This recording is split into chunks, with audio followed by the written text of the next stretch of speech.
Chauncey Crandall is a cardiologist, and at the time he was a cardiologist in West Palm Beach. I think he still is in West Palm Beach, but in any case, he was making his rounds in the hospital when Jeff Markin, an auto mechanic, checked into the hospital with chest pains, collapsed, and it was like 40 minutes in the ER. They were trying to revive him. He was flatlined, and finally they called in Chauncey Crandall to make the cardiologist statement and sign the death certificate.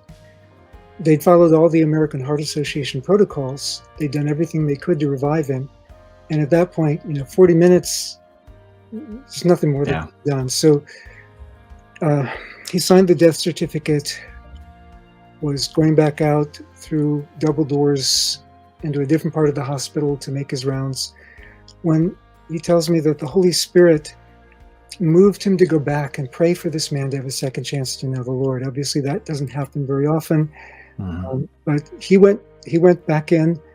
One of his colleagues came in with him, and the nurse had already started sponging down the body to send it to the morgue. The guy was not just dead, he was very visibly dead. His extremities had already started turning black from cyanosis. And Chauncey Crandall put a hand on the man's head and said, "God, if you want this man to have a second chance to know you, I pray that you'll raise him from the dead." Wow. And he tells me the nurse was glaring at him like, "Dr. Crandall, you have lost your mind." But he turned to his colleague who'd come in with him and said, "Shock him with a paddle one more time." And the guy was like, "Look, we know that's not going to do any good, but okay, you want me to shock him? I'll shock him."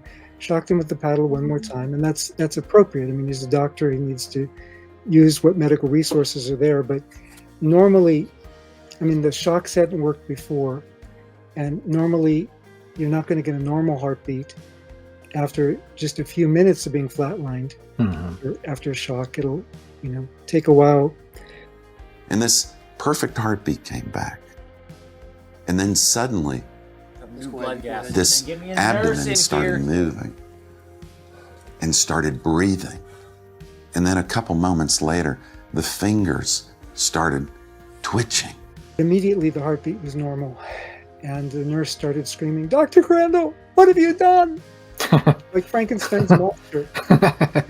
Because again, 6 minutes with no oxygen, this guy's going to be a complete vegetable. All his systems have been shutting down. And a couple days later, Dr. Crandall is making his rounds again. And I said, where were you that day that I prayed for you in the emergency room?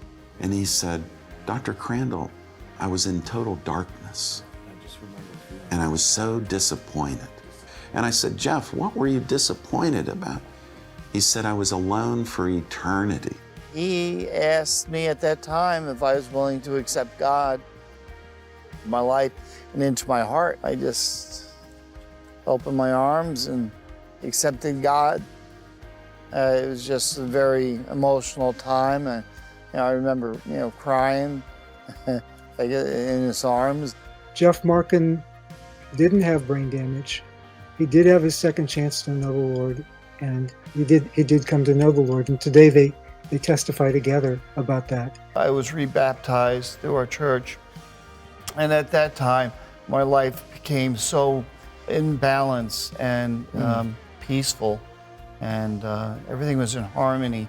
And the light of God has just shone on me that I don't have any dark spots in my life at all. If you're not inflexibly committed to presuppositions that this has to be explained some other way, I think it ought to get your attention. Yeah, I would definitely say that should raise a few eyebrows.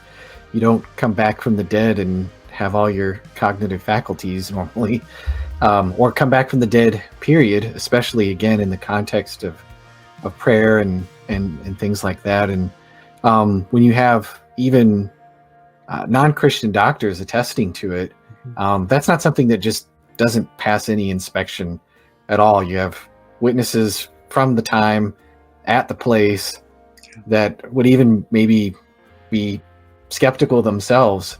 It's kind of hard to gainsay something like that. And so that's amazing. This day that I prayed for Jeff was a day of very little faith. It wasn't one of my big God days. And when I walked into that emergency room, to tell you the truth, I didn't want to stay and pray because I was so much in a rush with my work. But I prayed, and I didn't have a lot of faith backing that prayer up that day. But the Lord asked me to do it, so I honored the Lord and prayed. And that's all we need, just a spark of faith like that mustard seed. Miracles are real, and they're real today. Okay, let's go.